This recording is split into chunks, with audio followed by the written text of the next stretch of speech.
Hi guys, my name is Natalia Ryabko. You're very welcome back on my YouTube channel Raw Materials and Finance. I'm the market analyst, and today I would like to make a really brief market outlook of the past week. I will speak only about two topics: the coronavirus situation and its effect on the global economy, and the Brexit, which took place on Friday, and its effect on the European markets. Well, the global risk aversion in financial markets continues as the epidemic of coronavirus goes on, and the stock indexes of most countries closed their January 2020 stock session with a new decrease related to the further spread of coronavirus and the consequences associated with this phenomenon. The commodity markets reflect clearly their current fears, as China is the main and key consumer of raw materials, so this sector undergoes the biggest losses right now. Coronavirus appeared in China at a very unfortunate period in the anticipation of celebration of the Chinese New Year, the period of high consumer activity, low production and investment activity. Well, Chinese economy was already weakened by a tough trade confrontation with the United States and by a sharp increase in food prices. Well, this was related to the African swine fever, which led to a double rise in pork prices and an increase of 66% in meat prices over the year.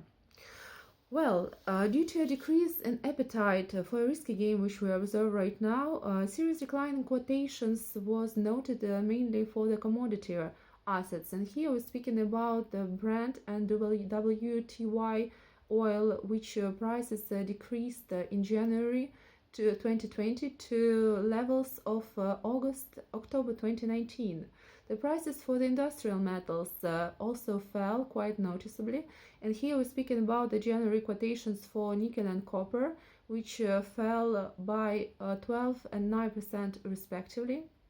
And the main pressure factor, of course, the uncertainty of the development of the situation with new virus, and of course it can provoke in the nearest future a shock effect on the market.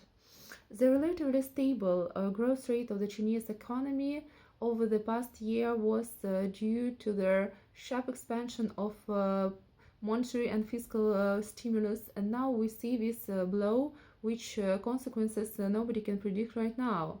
So, of course, the situation is quite emergent, and their consequences we will feel for the next weeks, for the coming weeks for sure. Their market situation will certainly remain very uncertain for the coming week, and this could increase the panic sentiment until we see some kind of stabilization on the markets. There's another important risk factor that we cannot neglect, as today the Chinese investors they play the main role on the world stock markets. So if the fall continues, it may provoke as well a new wave of sales, and this can destabilize their stock markets. As for the Brexit situation, it can be expected that the European issues traded in London through the passportization mechanism will suffer in the first place. Passportization played a large role in the development of several regional markets. Here we're speaking about Warsaw and the Nasdaq system of the European stock exchanges, through which issues were coming to London, those who couldn't actually do it directly. And the cancellation of passportization will negatively affect the popularity of these platforms among medium and small issuers. Here are some numbers. The results of a recent study by the Banking Research Center show that 2/3 of city finance professionals are sure that Brexit will not have negative consequences for market participants. Despite this, market participants are prepared for the worst case scenario, and banks have already transferred about 4,000 employees to the European financial centers, along with the assets worth approximately 1.3 trillion US dollars.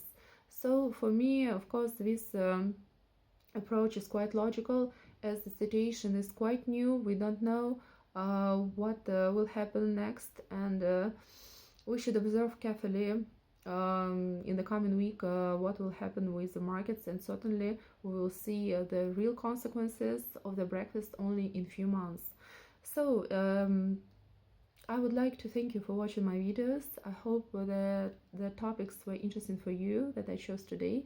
I would like to wish you all a great week, and I hope to see you very soon next week with the new topics. Thank you very much for watching once again. Bye bye guys. Bye.